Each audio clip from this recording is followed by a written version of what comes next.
Hello students, welcome again in today's video lesson. In the last video lesson we have done up to the separation of solid liquid mixture and the techniques. We have seen that up to centrifugation. Now today's topic is separating liquid mixtures. The component of liquid mixture can be separated by using two things mainly, that is, one is the separating funnel and another is the fractional distillation method. So before going to see these methods, first of all we should know what type of liquid mixture can be separated by these two methods. One is a separating funnel and another is the fractional distillation method. So liquid mixture can be of two types. One is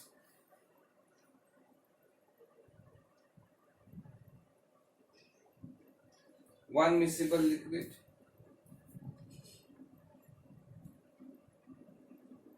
immiscible liquids. Another is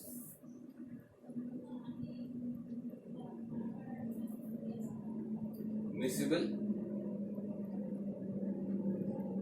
liquids. Miscible and immiscible liquids. So there are two types of liquid mixture. One is the miscible and another is the immiscible liquids. If the two component liquids are immiscible, then it can be used separating funnel. We can use here separating funnel. Okay. But if it is a miscible liquid, we have to use fractional distillation process. Okay. So separating funnel and fractional distillation, these are the two methods by which we can separate either the miscible liquids and immiscible liquids. So what is the main condition of separating immiscible liquids with the help of separating column? So separating column like immiscible liquids, if we can say, for example, emulsions. Example of emulsions. What are emulsions? Emulsions means the immiscible liquids like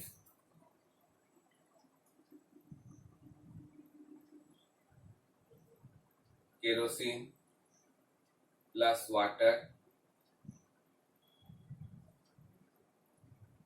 mustard oil plus water you can take. So this method we can use by separating funnel because they are immiscible. Why they are immiscible? Because both the components of the liquid here are of different densities. The liquid whose density is lesser will float over the liquid whose density is higher. Okay, so in this method we can use this kerosene from water by mustard and oil water. Okay. If it is miscible liquids, then what type of miscible liquids we can see here? Miscible liquids are mainly, if you say, alcohol plus water, or you can write take crude oil or petroleum.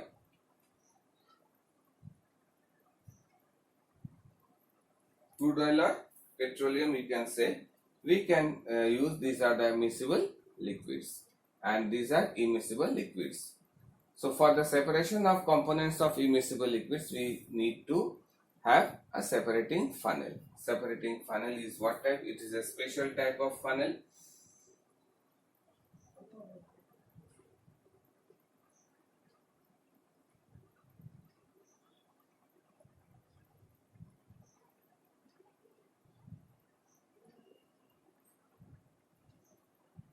So it is a separating funnel somewhat, and in this separating funnel there you can see a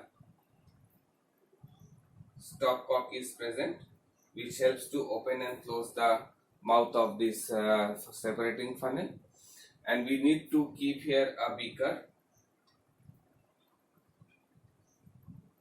Okay, now when you take the mixture of kerosene and water, so we'll get the mixture like this.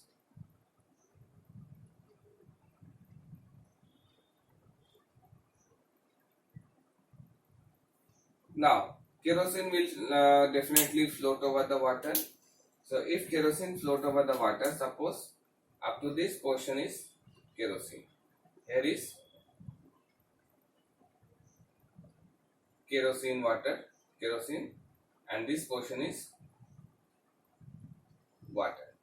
So what we do, just open the stopcock and let the water to fall down and take and collect it in the beaker. When this level of water comes in the level of this stopcock, close the stopcock, and water and oil will be separated by separating funnel. So since they are immiscible liquid, the lighter density liquid will float over the density of the liquid whose higher density of liquid. So in this way we can use separating funnel. Next is the distillation process, fractional distillation. The main point of fractional distillation is the different components we use here. The different components of the mixture can be separated on the basis of their different boiling point. Different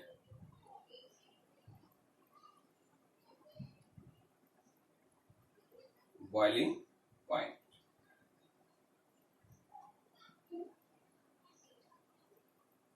Okay. So on the basis of different boiling point, we can separate the different components of the liquid. And this is quite similar with the process of distillation.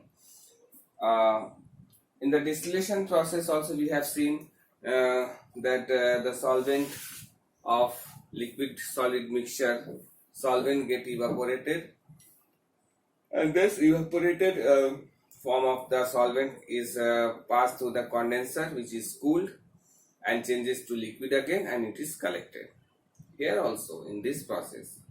But if it is a miscible liquids and more than two liquids are there, not only alcohol and water, if there is some more components, more than two, means 3, 4, 5, whatever you take, in that case we have to use a fractional distillation process. Fractional distillation, the difference between these two are, in fractional distillation what you will see that we use here a fractionating column. We call it a fractionating column, which has different outlets, and each outlet is connected with the different condensers.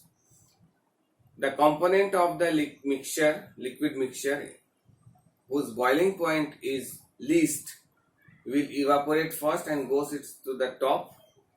When it goes to the top, it passes through the condenser and it changes to the liquid again. Okay.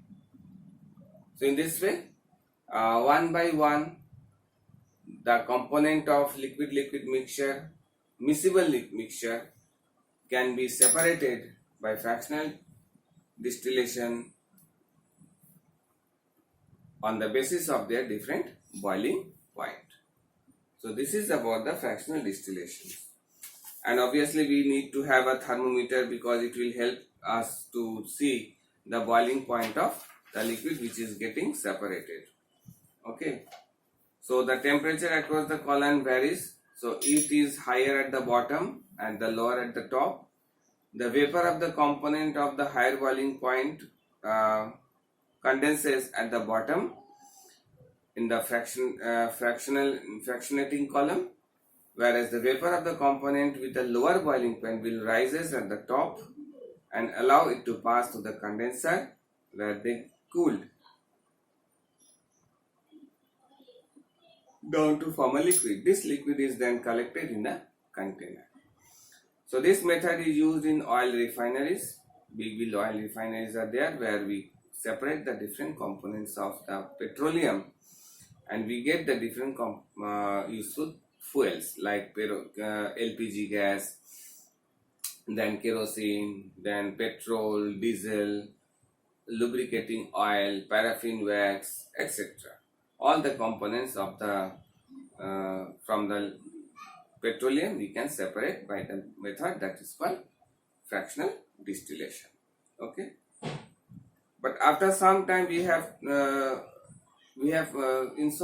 this is all about the separation techniques of separating the liquid mixture. If they are immiscible liquids, then we have to use a separating funnel. If they are miscible liquids, we have to use fractional distillation. Okay, but sometimes you will see that more than one technique also we have to use for separation of the components of a mixture. Suppose if you take the mixture of sand, example given in your book, sand, salt and grains. So grains are most lightest, sand and salt. So grains can be separated by using the shiver, and after adding water into the mixture of sand and salt will get dissolved in the water, and from that solution sand can be separated by the method of sedimentation decantation, or we can use the filtration process also. After that, the supernatant liquid or the filtrate, by doing the distillation or evaporation process, we will get salt from the water. Okay, so how many processes we have used here? First is the sieving, then dissolution, after that sedimentation, decantation or filtration, and then after we have used either evaporation or distillation process to get salt. So in this way we can see more than one method are also used in so many cases for the separation of different components of mixture. Okay, student?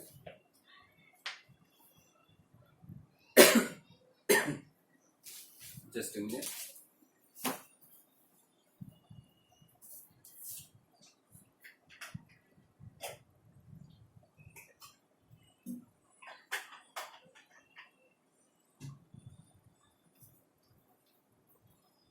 Now, the next method of separation technique is the last method, that is called chromatography. Last method is the chromatography method.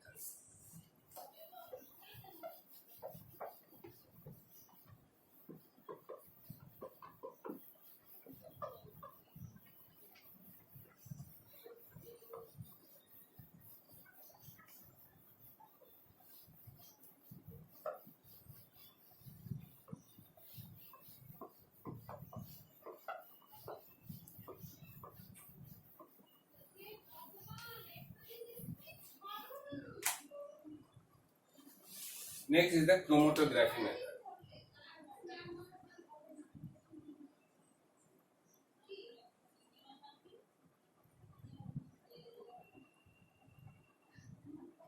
So this is called chromatography.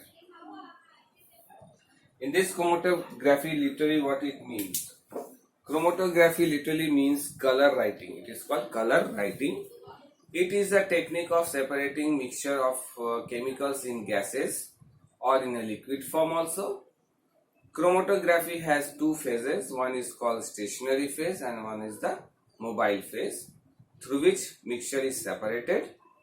It is based on the principle of selective absorption. It is based on the, what is selective absorption?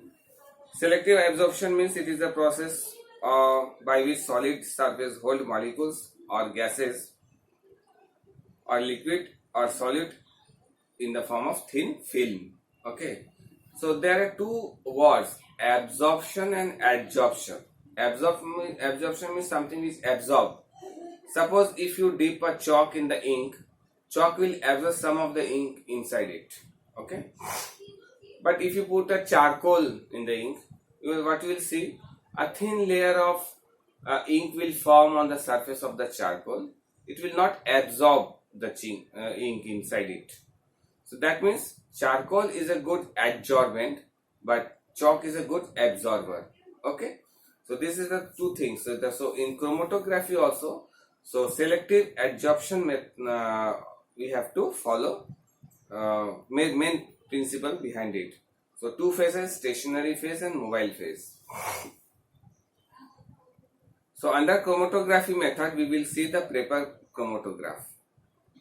Paper chromatograph is one of the type of chromatography process which works with a piece of specialized paper and a solvent. The piece of paper is usually a cellulose filter paper. It's not a Whatman filter paper. It is a cellulose filter paper. A piece of that act as a stationary phase on which the separation of compound occurs. The solvent is the mobile phase, and the mixture is dropped at the lower portion of this paper. So how will you do this method? See.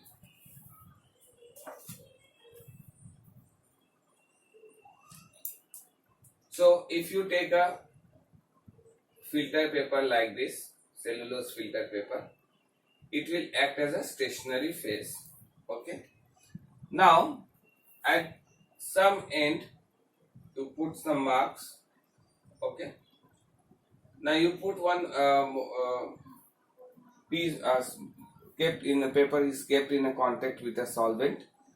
Suppose its solvent is just touches here. Here is the solvent.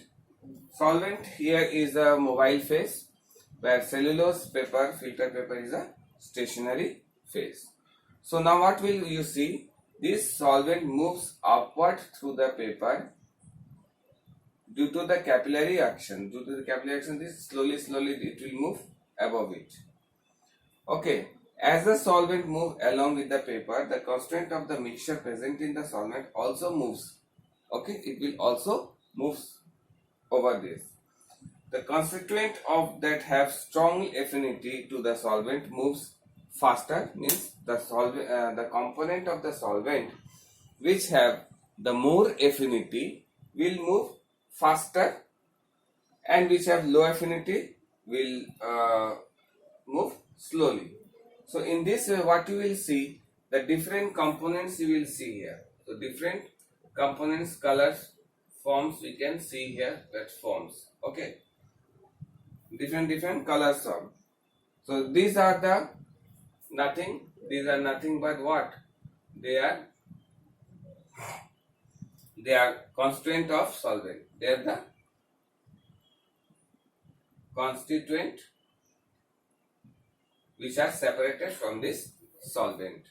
So upper portion, these are, suppose they have strong affinity and they have the low affinity, so at the lower base. So here solvent act as a mobile phase, where this filter paper, cellulose filter paper, act as a stationary phase.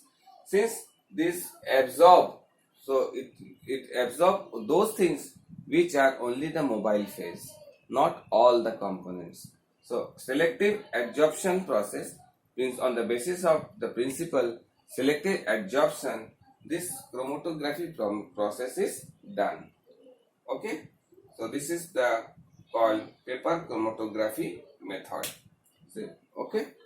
Now this method has so many vast applications or uses also, because this paper chromatography is used for following purposes: for de-identifying constituent in a mixture, for the separation of amino acid also, for determining the organic compounds and biochemicals in urine, for determining hormones and drugs in pharmaceutical industry. So there are 4 applications that given in your book. You should learn it, and this is all about the separation techniques. and we have completed this chapter now. The next online class we will discuss the question and answers. For discussion of question and answers, I will not give you any